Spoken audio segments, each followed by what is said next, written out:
Hola, buenos días. Bueno, primero que nada, muchas gracias a las personas que me invitaron, a los organizadores. Gracias por tener la oportunidad nuevamente de presentarme aquí con ustedes. Y bueno, vamos a comenzar con un tema que podría ser un poco complicado porque, bueno, son lípidos y qué importa los lípidos en la reproducción. Y voy a tocar esta ponencia, pues hablando exactamente primero qué son los lípidos, cómo se clasifican y qué importancia tienen en cada una de las funciones reproductivas de la yegua. Básicamente el tema lo desarrollé en yegua, en semental es igual el eje hipotálamo hipofisario gonadal, lo vamos a ver. Pero bueno, toqué pocos temas de semental, es casi todo enfocado a la yegua. Entonces, bueno, pues vamos a comenzar.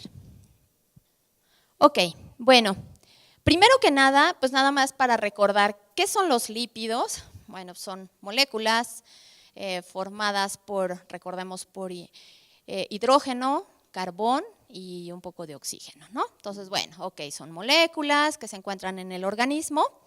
Y básicamente estos lípidos, lo que más nos va a interesar es cómo están divididos o para qué sirven. ¿Cómo están divididos? Y nosotros los conocemos muy bien, nosotros los humanos, porque siempre después de los 30, 40, pues hay que hacernos evaluaciones de triglicéridos, colesterol, etcétera.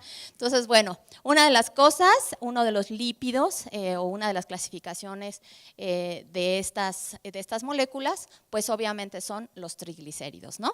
Los triglicéridos, ¿qué función tienen en el organismo? Pues básicamente sirve de reserva energética para cualquier organismo, para los animales.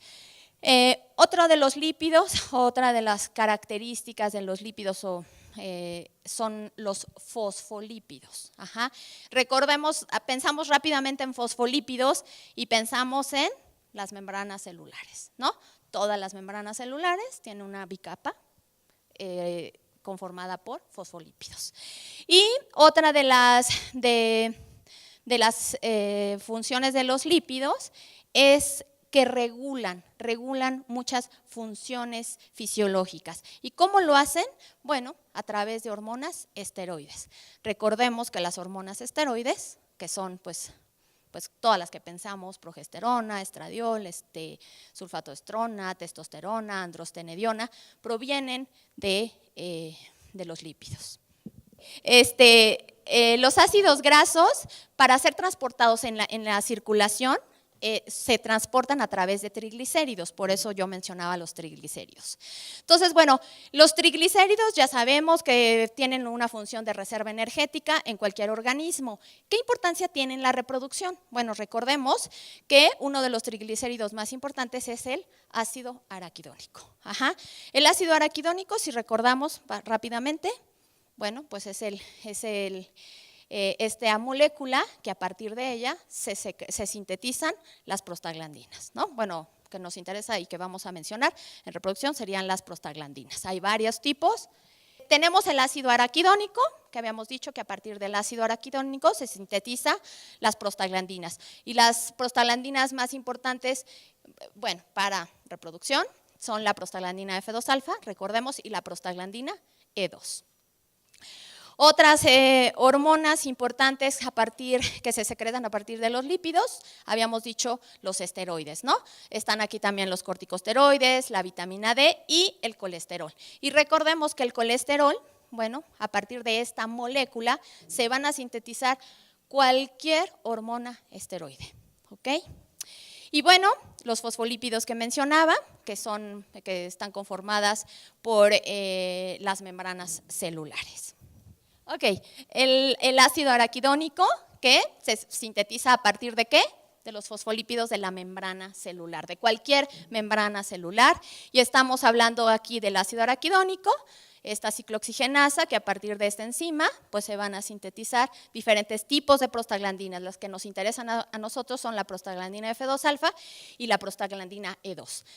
¿Qué funciones tienen estas hormonas? Recordemos, la prostaglandina F2-alfa, pensamos si es una hormona luteolítica, o sea, sirve para lisar el cuerpo lúteo, una de las principales funciones. Otra de las funciones de la prostaglandina F2 alfa sería las contracciones del miometrio, o sea, sirven para qué, bueno, tiene muchas funciones. Desde la monta, por ejemplo, en la yegua que causa, el semen trae prostaglandinas, por ejemplo, y entonces dentro del aparato genital que ocasiona en el músculo liso del miometrio, ocasiona que haya contracciones uterinas y que ese semen vaya rápidamente hacia el oviducto, ¿no? Para que ocurra la fertilización. También al mismo tiempo, esas prostaglandinas sirven para que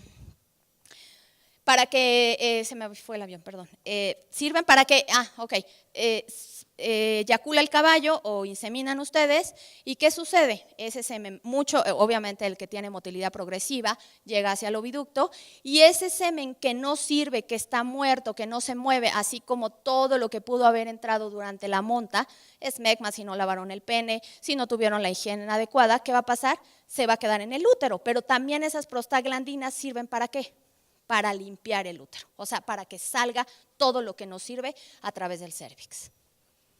Otra de las hormonas que se sintetizan a partir de lípidos, habíamos mencionado que era el colesterol y las hormonas esteroides.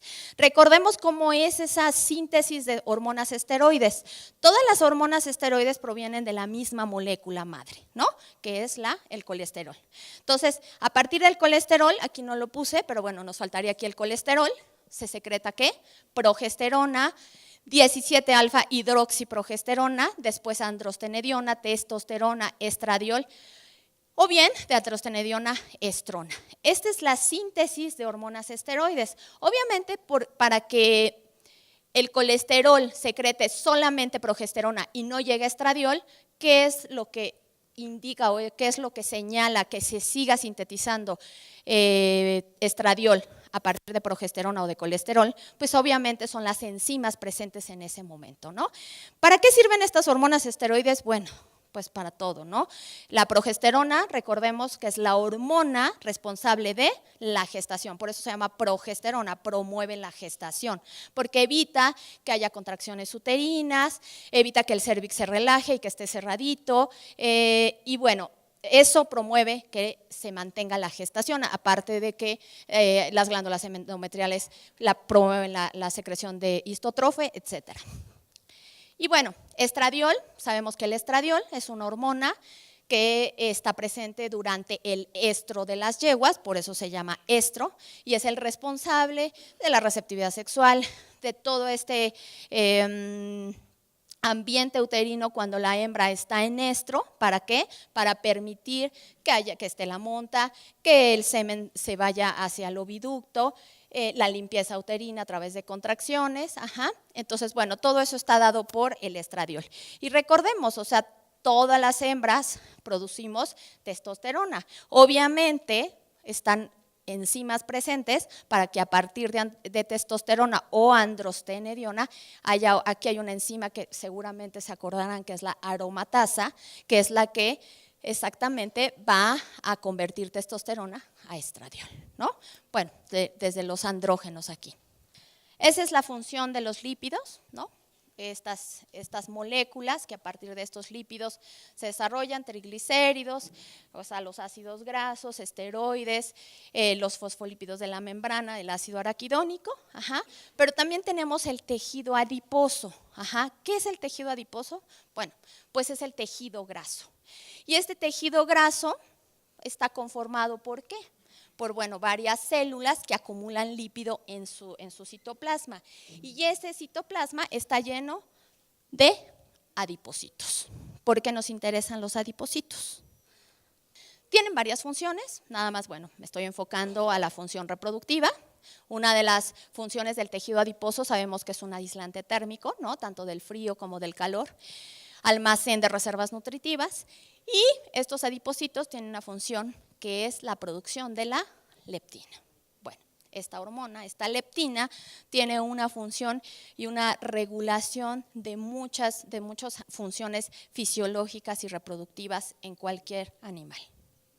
Les mencionaba que obviamente todas las concentraciones hormonales que están circulando en una hembra, en una yegua, Se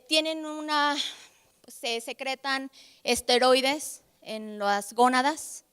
¿Y qué pasa con esos esteroides? Bueno, esos esteroides van directamente al hipotálamo a tener una función reguladora de las células productoras de la GnRH, que básicamente, como recordamos, el eje hipotálamo hipoficiario gonadal es el que maneja toda la reproducción en cualquier especie. Pero el hipotálamo obviamente no se maneja solo, ¿no? El hipotálamo siempre toma en cuenta varias señales. Entonces, todas estas señales metabólicas tan importantes en cualquier especie, en la yegua pues es igual, no tiene menos importancia.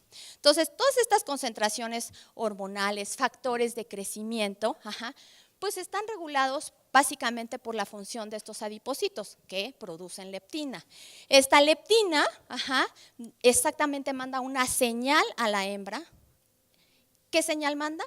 Pues básicamente de cómo está su condición corporal, es decir, cómo está su estado nutricional.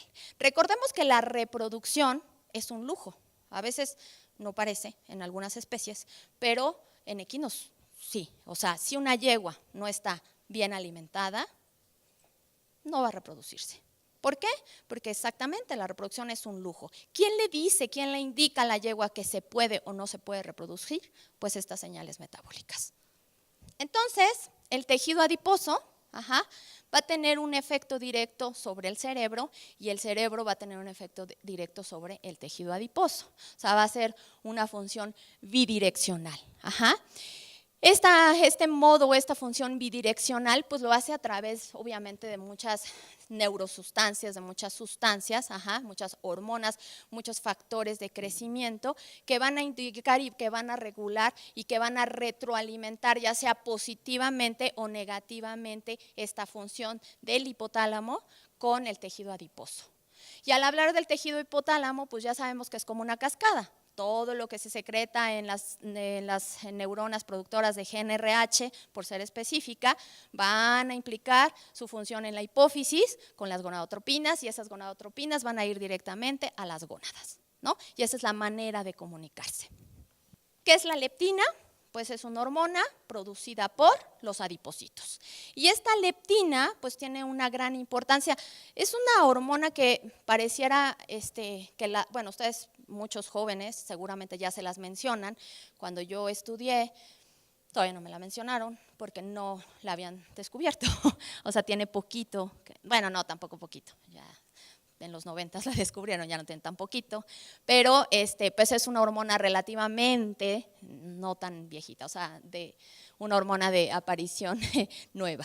Entonces, básicamente esta leptina, producida por los adipocitos, es exactamente una señal metabólica que indica las reservas energéticas de la hembra, de la yegua en este caso, su estado nutricional y el estado metabólico del sistema reproductivo. Por lo cual es tan importante que el hipotálamo, primero, antes de hacer algo, toma en cuenta, le pide consejo a estos adipocitos. Y no nada más a los adipocitos, obviamente, bueno, por decirlo más fácilmente, el hipotálamo, antes de empezar a ciclar, o sea, antes de empezar a hacer su secreción para la liberación de las gonadotropinas, va a tomar en cuenta todo lo que está a su alrededor.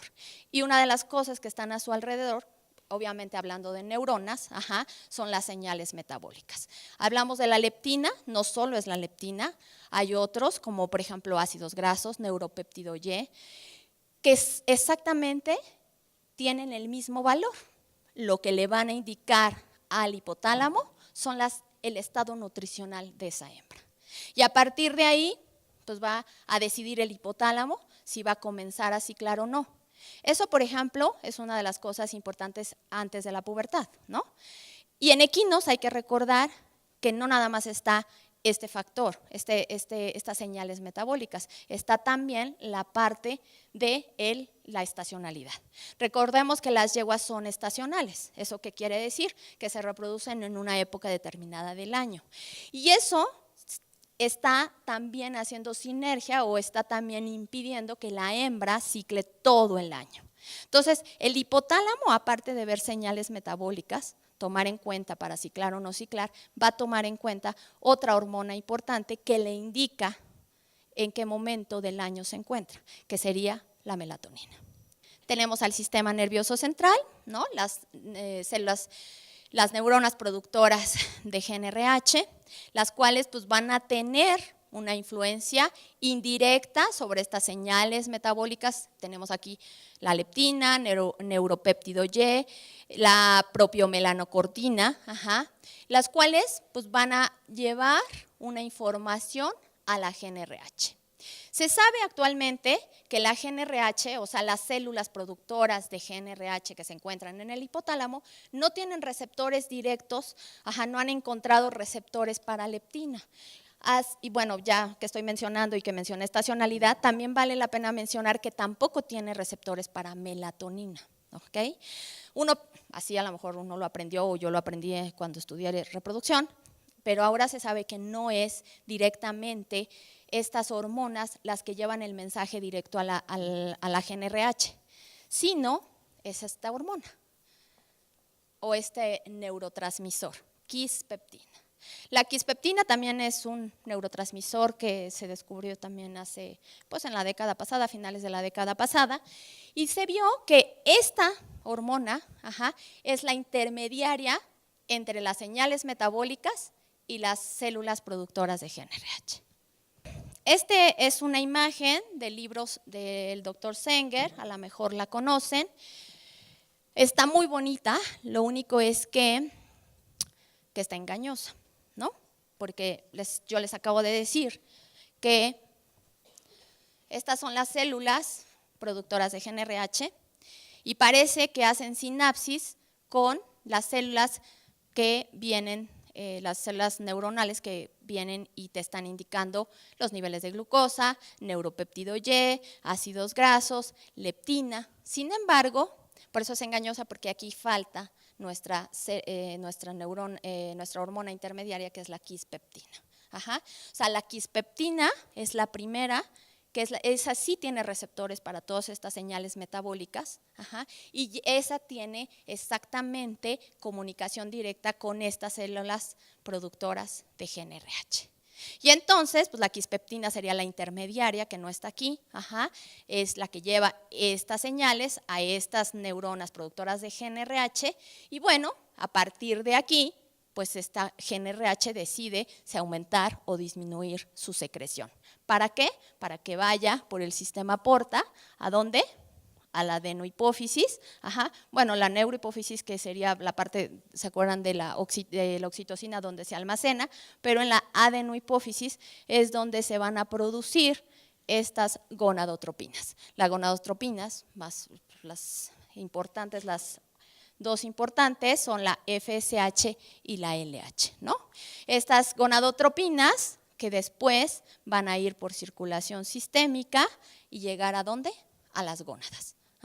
Y estas gónadas a su vez van a tener una respuesta y van a controlar la secreción de gonadotropinas y de GNRH.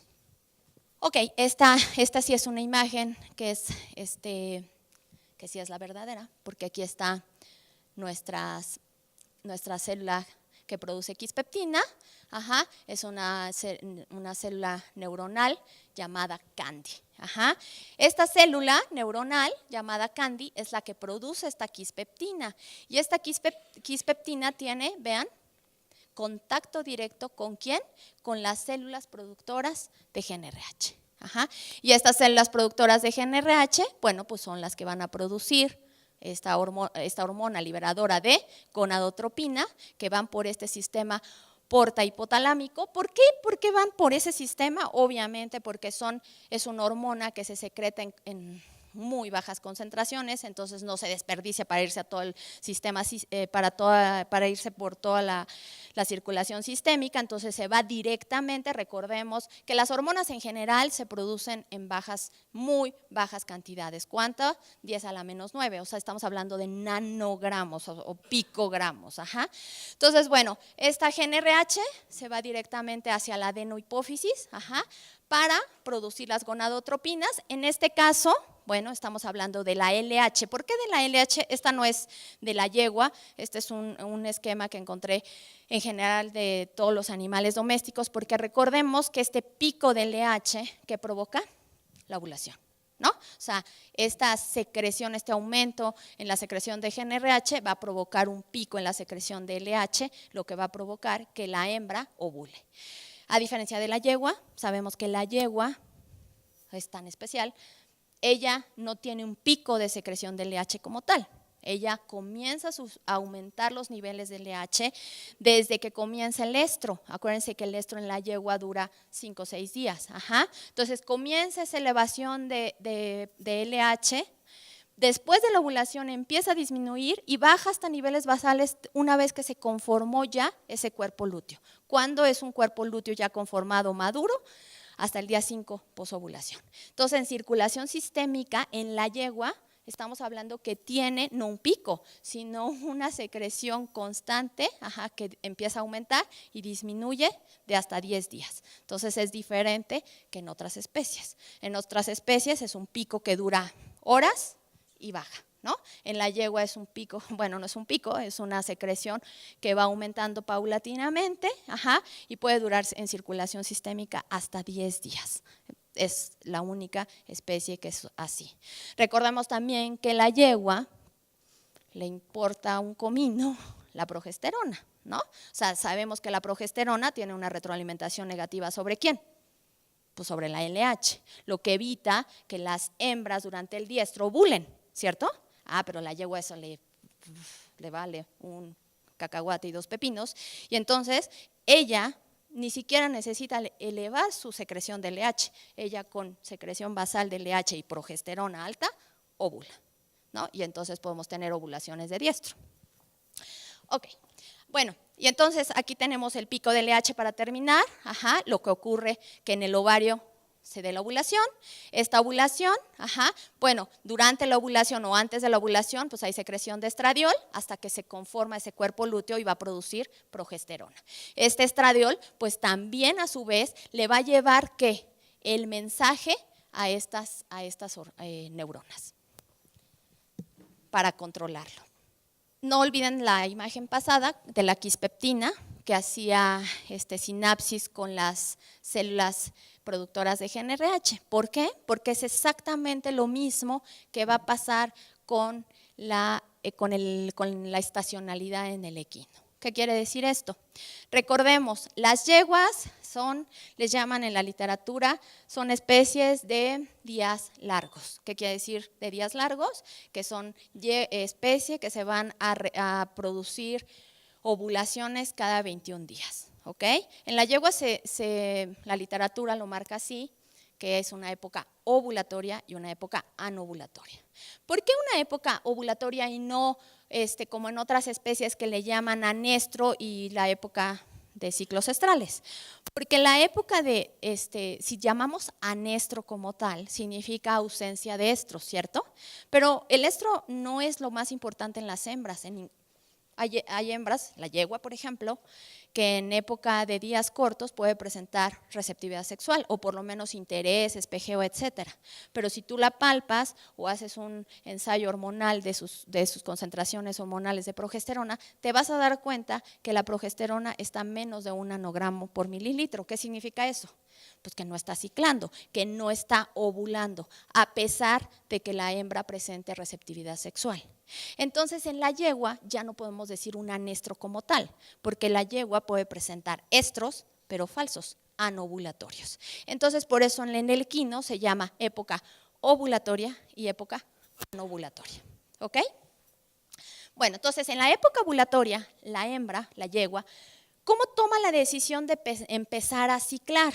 Bueno, lo hace a través de una hormona. O sea, toma en cuenta, le cree a la hormona melatonina. La melatonina está producida por la glándula pineal. Cuando hay mayor horas luz, la secreción de melatonina disminuye, ¿cierto? Y cuando hay mayor horas oscuridad, la melatonina aumenta. En el caso de la yegua, necesitamos que esa secreción de melatonina disminuya. ¿Para qué? Para que el eje hipotálamo hipoficiario vuelvan a funcionar de manera que haya ovulaciones cada 21 días. Entonces, ¿qué es lo que toma en cuenta el hipotálamo? Otra vez, estas células productoras de GnRH. Bueno, va a tomar en cuenta cuánta melatonina se ha producido en un día, ¿no? Y entonces dice, bueno, pues estamos, supongamos, marzo, a ver, en febrero. Bueno, en febrero, ¿qué pasó? Pues desde el 21 de diciembre empezó o sucedió el solsticio de invierno.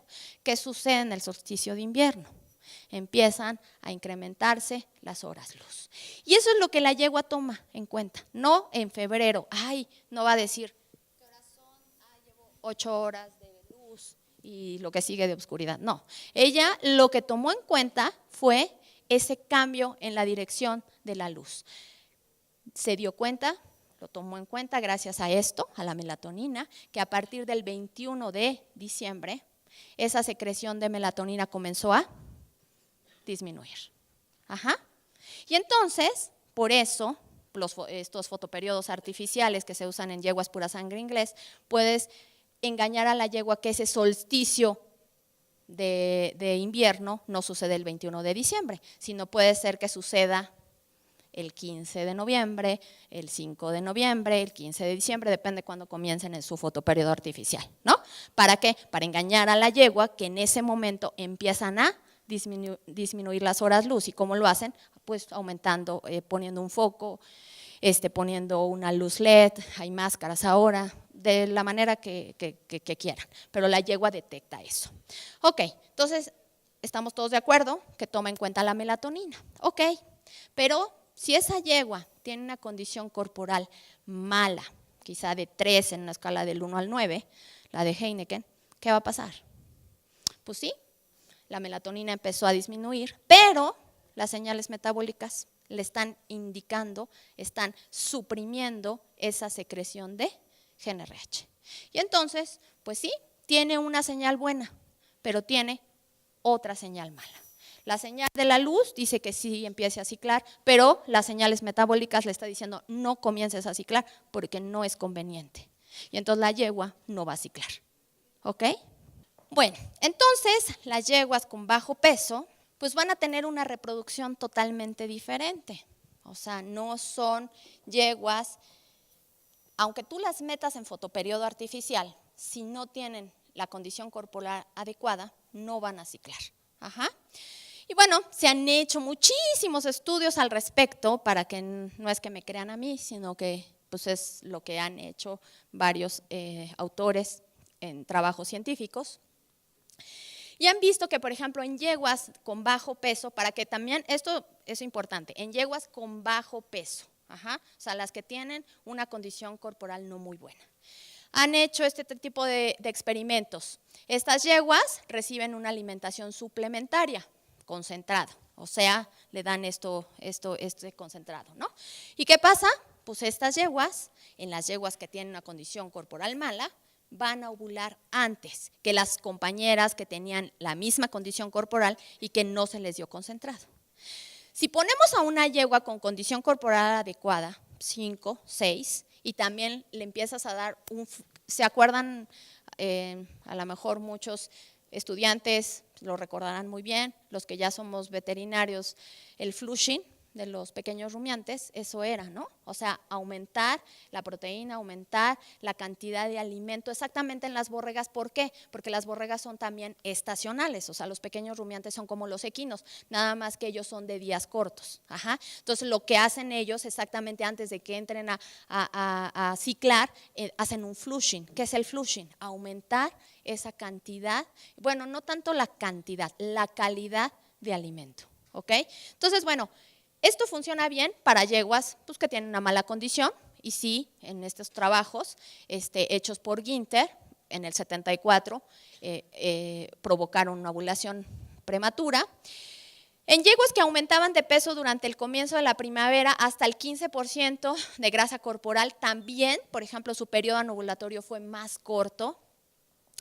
La alta ingesta, por ejemplo, de energía solo en yeguas con bajo peso corporal también. Todo mejoraba, todo mejora. Y En yeguas con condición corporal menores a 5 en una escala del 1 a 9, también si se les suplementaba, su periodo anovulatorio era más corto. Si se quedaban así y no se les suplementaba, el periodo anovulatorio es mucho más largo. Yo no sé si muchos de ustedes han tenido esa experiencia de yeguas que estamos en pleno mayo, en pleno junio y no ciclan. Habría que ver, bueno, si verdaderamente no está ciclando y si una de las razones puede ser su condición corporal, ¿no? Si la yegua está en mayo, está en junio y tú le quieres hacerle un flushing, o sea, aumentarle la calidad de ya sea la proteína, el concentrado en pleno mayo, junio, ¿creen que funcione? No, ya no va a funcionar. O sea, ya guarden, bueno, o sea, pues sí, aliméntanla bien para el siguiente año, para la siguiente temporada reproductiva, pero para esta temporada reproductiva ya no, ya se llamaba. O sea, esa yegua se quedó sin ciclar, ¿ok? ¿Por qué? Porque ahí viene otro cambio en la dirección de la luz, que es el 21 de junio. En el 21 de junio, ¿qué va a pasar? Ocurre el solsticio de verano. Y en el solsticio de verano, ¿qué sucede? Pues va a ocurrir exactamente lo contrario que ocurrió en el solsticio de invierno, que van a empezar a disminuir las horas luz. Y eso la yegua lo detecta. Y entonces, a partir de ese momento, programa que va a dejar de ciclar en unos 30, 60 días máximo. ¿Ok? Entonces, aunque tú ya le des de comer bien y aumente de peso, va a tener ahora en contra la señal que es la melatonina, que le va a decir, deja de ciclar. Y entonces ya valiste. Pues para terminar, para terminar este tema de lo de las yeguas con baja condición corporal, pues sí, las yeguas con baja condición corporal tardan hasta un mes. Por ejemplo, si ustedes sí la empiezan a alimentar o a lo mejor empiezan en enero, febrero, pues van a tardar hasta un mes más en que entren a ciclar. O sea, no van a entrarte a ciclar quizá en marzo, abril, a lo mejor te ciclan quizá en mayo, si te va bien. Si no, les digo, se van a quedar ya sin ciclar. Y todo esto comparado con yeguas que están bien alimentadas, las cuales pueden ser pura sangre inglés, si las metiste a un fotoperiodo, bueno, pues estas yeguas sabes que van a empezar a ciclar más o menos a partir de mitades de enero, ¿no? Van a empezar a ovular. Las yeguas lactando también son muy, muy importantes para estas señales metabólicas, porque la yegua lactando, ¿qué está pasando con ella? Acaba de parir o parió hace poco.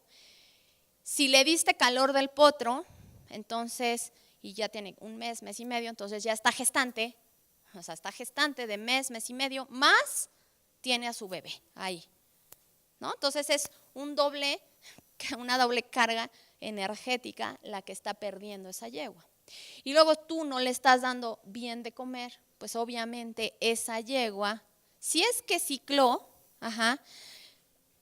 bueno, recordemos una cosa, la yegua va a presentar siempre el calor del potro una vez que pare, siempre, siempre, siempre.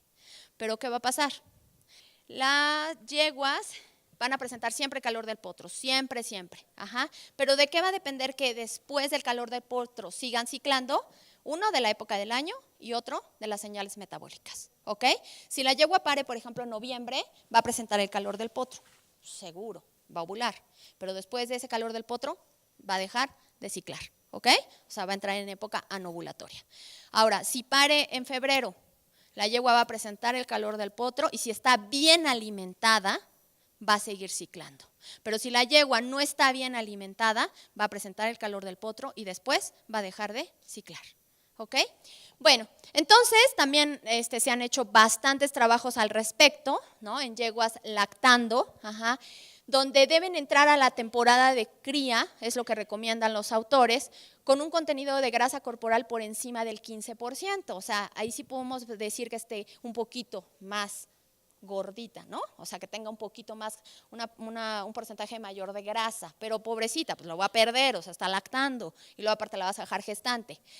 con una condición corporal por encima de 5. O sea, recordemos cómo acaban las yeguas una vez que las destetamos, si no están bien alimentadas, pobrecitas. O sea, ya no quieren, no sé, quinto, sexto mes y la yegua se voltea, ya no quiere ver al potro, ¿no? Entonces, eso es súper importante. Recordemos el balance energético. Yo sé que eso es que en bovinos nos lo dicen siempre, el balance energético positivo, bueno, en equinos es súper importante durante la lactación.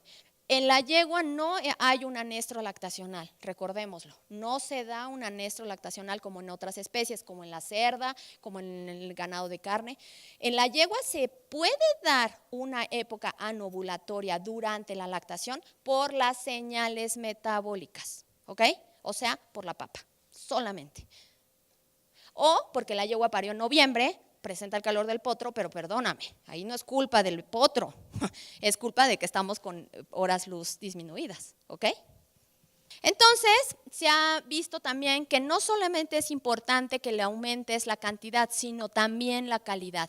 O sea, una alimentación rica en proteína, de alta calidad, han hecho estudios al respecto midiendo hormonas. Una de las hormonas que han medido es la FSH, y que han visto que se aumenta esta secreción, lo cual, ¿qué hace la FSH? Pues desarrolla los folículos para que la LH los termine de madurar para que los lleve a la ovulación. Comparados obviamente siempre con su grupo que está bien alimentado, ¿no? Entonces, bueno, es súper importante para acabar ya lo de condición corporal, el estado nutricional. Obviamente, siempre la hembra lo va a tomar en cuenta. Siempre estas variaciones de que si está medio gordita o está muy flaca, estas variaciones lo va a tomar en cuenta a través de estas señales metabólicas. O sea, todas estas señales van a estar circulando y le van a llevar ese mensaje al hipotálamo. Insulina, glucocorticoides, hormonas del crecimiento, factores parecidos a la insulina. Acuérdense de estos factores parecidos a la insulina, ¿dónde se secretan? En el líquido folicular. Si hay una alteración en esos factores de crecimiento que están junto al ovocito, obviamente creen que afecta al ovocito, sí afecta al ovocito. Y entonces yeguas que tienen problema, ya sea de obesidad o de deficiencia de estas señales metabólicas, van a tener problemas con el desarrollo embrionario. ¿Ok? Otra de las cosas que se ha visto en equinos es que una restricción, o sea, de quitarle el alimento así por 48 horas, ya sea gradual o rápida, van a disminuir los niveles de leptina. ¿Y eso qué va a provocar?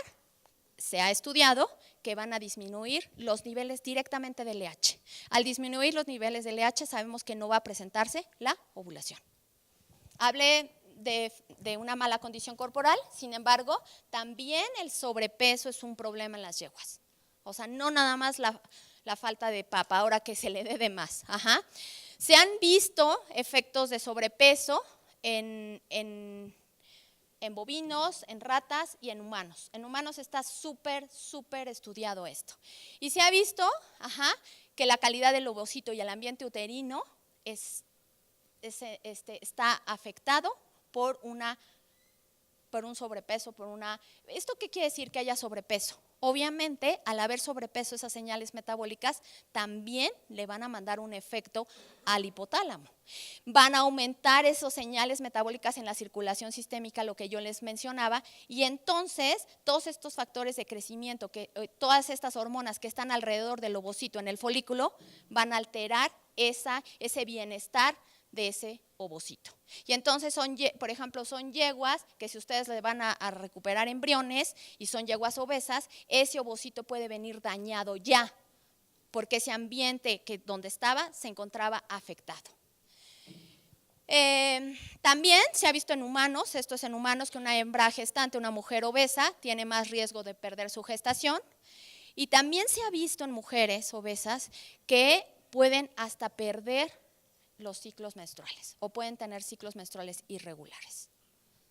Ok, se han hecho estudios al respecto de las yeguas obesas en foliculogénesis, ovocitos y embriones. Se ha visto, por ejemplo, que, recordemos que todas las hembras nacemos con un número determinado de ovocitos, ¿están de acuerdo? O sea, yo ahorita debo tener 1, o ya no tengo, o 2. Pero bueno, cuando uno nace, una potranca tiene 19,000, 20,000, pero conforme va pasando su vida, pues se van acabando, ¿no? O sea, acuérdense que, qué desgracia, pero el 99% de los ovocitos van a llegar a la atresia. Uno quizá va a llegar a la ovulación y ese mismo puede llegar a la fertilización, pero si no, se va también a la fregada. O sea, la vida de un ovocito es, híjole, el 99% vas a trecearte. Entonces, bueno, se ha visto en este tipo de hembras que altera la composición del líquido folicular y entonces cambia el desarrollo folicular de estas hembras obesas. ¿Y por qué? Bueno, recordemos, o sea, las células de la granulosa, ¿se acuerdan las células de la granulosa, las células de la teca, que son la célula de la granulosa es la mejor amiga del ovocito, ¿no? Es la que siempre va a estar ahí junto a él y hasta lo va a acompañar en su vida en el oviducto y después, pues ya, valió gorro, ¿no? Ya no lo necesita.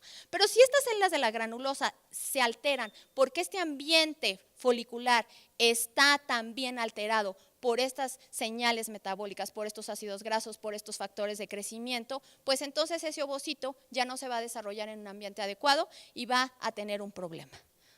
Problema que quiere decir que no va a ocurrir la fertilización o puede haber mortalidades embrionarias tempranas. Y nada más les voy a dejar bueno, los trabajos que les presenté son en mujeres, sin embargo en rumiantes, en vacas, piensen que lo que pasa en vacas casi siempre pasa en equinos, porque se investiga casi siempre en bovinos y después se ve, en yeguas también pasa lo mismo. Ok, se vio en un trabajo, sí, se hacen más investigaciones en fisiología de la vaca y luego se traspola a equinos y en equinos resultan que sí es igual los resultados. Se vio que el reconocimiento de la gestación en las vacas durante la elongación, ¿se acuerdan que se elonga la placenta de la vaca en el cuerno donde está el cuerpo lúteo para mandarle la señal a la vaca que está gestante? Bueno, se ha visto, en este estudio se vio que en las hembras que tenían aumento en los lípidos, se alteraban las glándulas endometriales. Al alterarse las glándulas endometriales, se altera la producción de histotrofe. ¿Y qué pasaba?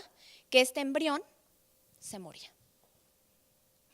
Bueno, en el equino puede pasar que también si hay las glándulas endometriales afectadas, este histotrofe es igual. Claro, el reconocimiento de la gestación en el equino es diferente, ¿no? Por migración, pero a lo mejor durante esa migración también el histotrofe no sea suficiente y pueda perderse la gestación. Bueno, ok, entonces, pues los dejo aquí con la falta de peso, con el exceso de peso, los lípidos, el tejido adiposo y bueno.